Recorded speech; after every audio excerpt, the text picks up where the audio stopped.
how do you quote your broadcast voiceover rates? And those are the complicated ones, because if it's e-learning and you're doing it by the word or by the whatever, if it's internal narrations, if it's audio books, if it's all, a lot of that stuff is pretty standard, and you probably have rates for that, and you've probably looked them up, and you probably know. But every time a broadcast thing comes through, a commercial, a paid placement ad, people seem to lose their mind. Let's talk about it today on the VO Life. This podcast was produced under the authority of the Podcast Police, who may or may not have investigated the host and guests prior to broadcasting. Any unlawful statements will be investigated further and persecuted to the fullest extent of the podcast law.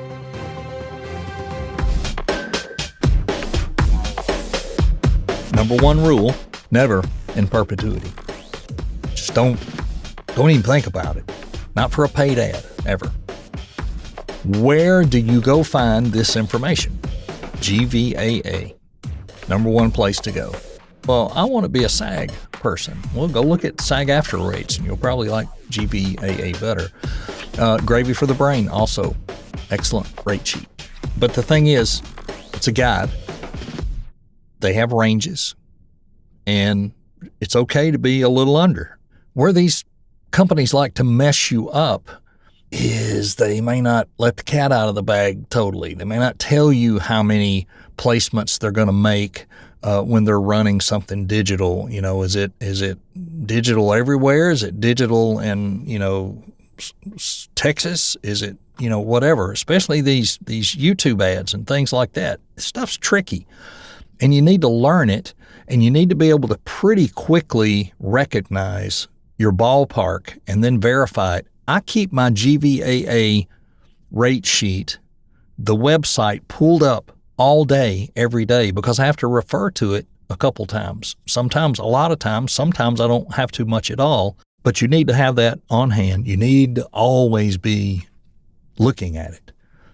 Well, why can't I just do it for their budget? Because a lot of times they are screwing you over, and don't go for that. And there are people that do, but you shouldn't. Well, can I audition for those even if the budget's way low? Of course you can audition for it, but you tell them very respectfully, this rate is a placeholder, and we would have to discuss the proper placement and usage so I can give you an accurate quote.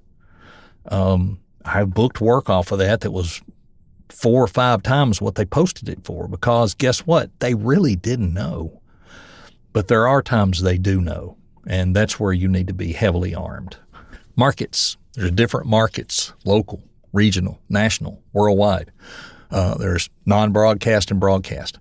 All of that matters. Non-broadcast is not going to have the complications. It's much easier to deal with. Then it becomes length of use. And notice how that changes when you're looking at the rate guide. 13 weeks. That seems to be the typical broadcast block, 13 weeks, 3 months or so.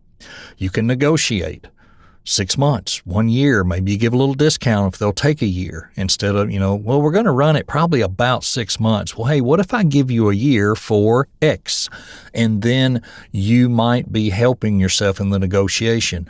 But don't give on that 13-week rate until you know, and don't give on that 6 month until you really know what they're doing and that they understand. Also, don't forget this other term, exclusivity. Is that the right way to say that? It's pretty close. Which means on the brand or on whatever, what if this is a restaurant and it's serving fast food and burgers? And even if it's just a local family restaurant, well, what if by God's grace an agent comes along with a Sonic spot and you win the spot, and they find out you're doing this spot for Jim Bob's Burger Shack in Punkaduke, Tennessee, and they say you can't do Sonic because you're already doing a burger place. So you want to make sure that you're not exclusive to anybody on that stuff. Now, if it's a big fish and they ask for that, you can negotiate that and work it out. They may come down to exclusivity only for fast food hamburgers or, sandwiches or places like that. And then you can still go get a chicken spot or a pizza spot. So be smart about that. Just don't get struck from voicing for all competitive businesses when it's not really related. Be careful with that. Then you have to pay attention to what the media types are in the distribution. DRTV, direct response TV, infomercials, 30-minute programs, digital, paid ads for streaming, TV, social media ads, YouTube, pre-roll, TikTok, Instagram, X, whatever, sometimes called OTT, over the top. And you're like, what? And I thought, there's a lot. That's why I say keep the rate guide up. OTT is a method of delivering ads to viewers over the internet, over the top. And that's different from your traditional broadcast ads. OTTs are through streaming services. They bypass cable and satellite and broadcast TV. It's totally different. It's totally streaming. Smart TV, streaming sticks, web browsers, game consoles, mobile apps. What are some examples? Freevee, Twitch, Fire TV, Disney Plus, Apple TV, YouTube TV, Hulu, Netflix, and there's a lot of advertising done that way. You know the difference by asking. So we said OTT is over the internet. What is the other stuff? CTV, connected TV. All right. And a lot of times that's used interchangeably, but they are different. You think of CTV as, and I do, they say it's connected TV, but I just think cable TV, regular TV, TV, regular TV channels, stuff you get through your cable company.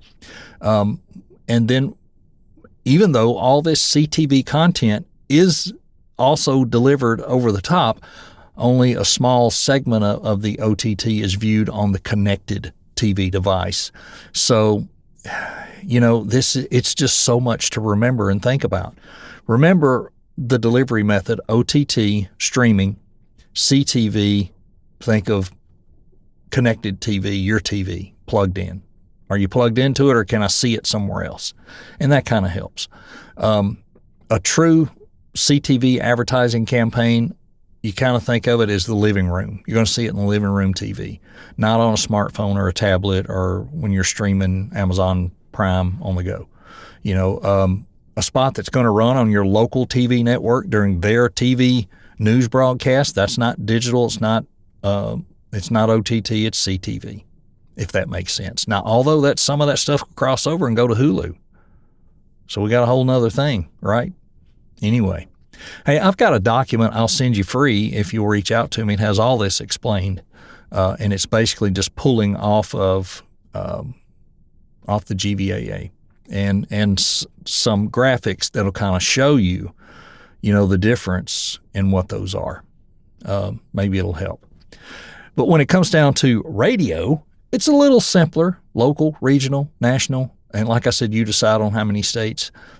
Remember, a major market becomes a regional, and then a national. You can add, if it's playing in major markets, you may do the national rate plus major market rates. It just depends. Negotiate, and that's what all this is for. A lot of radio stations and all too broadcast over the internet, but if it's one station and whatever, it's kind of still local. The regional and national stuff could be a campaign that's aired on multiple stations, like, Top Golf, Lowe's, Home Depot, McDonald's, stuff like that. That's bigger stuff. And of course, a lot of that's coming through agents anyway, and that's going to be managed for you. But when you're quoting and watching on these online casting sites, just be careful. Don't give it away. And then comes radio imaging. That's the Wild West. GVAA is about where it should be. Retainers are getting a little harder to get, and packages and one-offs are a little more common. But if you're doing imaging, be sure you get your page format standardized, 12-point Times New Roman, double space, 1-inch margins per page, X number of pages a month max. Anything over that is X dollars a page. It's pretty standard. We talked about non-broadcast in perpetuity. That's okay. Can it be exclusive? Probably okay, but ask to be safe. You don't want them saying it's exclusive and it doesn't need to be. Like this, if you are doing the phone tree for Ace Hardware in a few towns, you're not going to be tied to exclusivity for home improvement stores or hardware stores for a phone system. You got to be sure that that's okay. And yes, that stuff can be in PERT, but just be sure they don't have any way tying you into that as an exclusive. And that falls into corporate narration, e-learning, other internal business use, all that stuff. Conference announcements, voice of God. Just be sure, that there's no exclusivity mentioned. And there shouldn't be. Now, I'm not saying there can't be. I'm just saying there probably shouldn't be. You don't want to give away something in perpetuity that has an exclusivity clause in it, and then you can never record in that genre or whatever. Just, you got to be careful. You got to be careful. All right, so people have asked me, what's some ballpark rates, spitting them off the top of your head? E-learning, 20 to 35 cents a word. Video games, $200 to $350 an hour. Audiobooks, $200 to $500 per finished hour. IVR and phone systems, I do $150 minimum. It's Wild West. Prices are all over the place. Some clients can pay more. Some I do by the page, like radio imaging, and tell them it has to be double spaced. And, just for updates and stuff. But I've got one client that I do 15 stores for, and they all get their own intro, but they share the meat, the center of the IVR message. So I don't have to record that one over and over and over, but I got to record all 15 intros and changes if it's holidays or time of year or whatever it is. And then whatever they change out in the middle, I usually can just record that once. And they're fine with that. And it makes it easier on me and easier on them and easier on everybody. So that stuff is kind of, pricing can be Wild West. I don't know. Corporate narration, live announce, that's kind of wild card too. Well, always ask for the budget. Make sure it's worth it. If you may have in your mind, well, I'll do that for $500, and they come back and say, well, our budget's $2,500. That's why it's good to ask, because sometimes they are willing to pay a lot more. Never be afraid to ask questions, and just keep it cordial, make it conversational. Get to know your client and work with them, and you'll be surprised sometimes.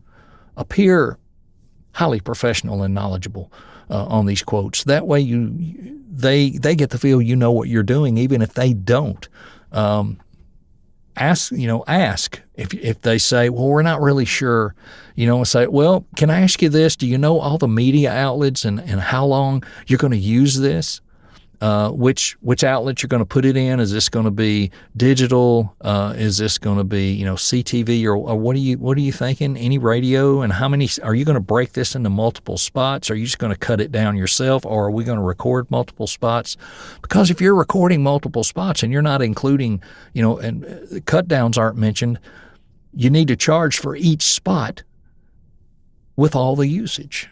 You don't just charge one time if they're going to have you do 3 spots. You're charging 3 times. Don't give it away. I had somebody ask, what are some examples of like DMA? And I don't know if you know about DMA, like on YouTube, and they choose areas they're going to let that play in. And I had one, it came back a while back, and it was in Texas and had Abilene, Sweetwater, Dallas, Fort Worth, Tyler, Longview, Temple, Bryan, San Angelo, Lubbock, Austin, Houston, Odessa, Midland, Sherman, Ada, Wichita Falls, Oklahoma City, and that was it. So that's way beyond a local. That becomes regional digital. And this also was going to run local TV in about 3 different markets. What would have probably been crazy and hard to quote, I don't know. At first, I would have just come out with, if they just said, how about $1,000? And of course, had they not broken it down, and I thought it was just going to run a YouTube ad in a few areas in Texas, I would have done it for $1,000. But when I broke it down, I said, well, with the TV local and the digital, it's going to be $2,500, and they paid it. They didn't blink an eye. But had I looked at their original of $1,000, it wouldn't have flown. Now, is that exactly on what's GVAA? It might be right on the border of in the middle, but I promise you it was not a giveaway. It wasn't a $300 giveaway. It was a $2,500 nice job, and the session took about 18 minutes, just a 30-second spot. Rates are hard to understand. Clients definitely don't understand them sometimes. You may understand it better than they do, but on the other hand, if you don't know, they will take advantage of you. When you're negotiating too, you can also apply the percentage tactic. I really think this came from one of the cherished agents in the business, Vince Labica, who says, hey, I'm not going to work for 20%. This comes out to $1,000 and you're only offering $200. That's 20% of what I normally get. I mean, can we get it up to 75 or 80? And sometimes that works. And your reply can be clean. I understand your budgeting concern, but to use this in that market for that period and with all the placements you have, that's only 40% of what I normally receive for that. Is there any way you could meet me at 80? Or could we reduce the run time from 6 months to 3 months and I could meet you, closer to that? And sometimes that's what it takes, just a lot of negotiating. And they may offer you a thing of only X months. And they say, oh, okay, well, yeah, sure, we could do that. And then when it comes time, put it in your calendar. When it comes time, reach out and say, hey, do you guys need to renew this for another 3 months or 6 months? Leverage the fact that they've chosen you. They want your voice or you wouldn't be negotiating. And try to make it work for both sides. Make it amicable. Sometimes these smaller mom and pops, they don't have the strength of budget that some companies have, and you can work it out and you may end up doing long-term work. I'm not saying that's bad or wrong. Just don't do it ridiculously cheap. If you're going under 75, 80% of what you should be making, ask some hard questions of you yourself. And, is this the right thing, not only for me and my business, but for the industry? I think we have to look at it, all the way across the board. Hey, it doesn't always work, but you do need to know your worth. And you also need to know when you may have to walk away. I mean, it's hard to turn down $1,000 early in your career, even any time, because if things are kind of thin and you're thinking, man, I could use that $1,000, but is it okay for me to work for half of my worth? And then in the back of your mind, you'll be saying, well, somebody's going to take it for $1,000. I should take it. If enough people bond together and stick together, it will change. And I totally believe it will and can change.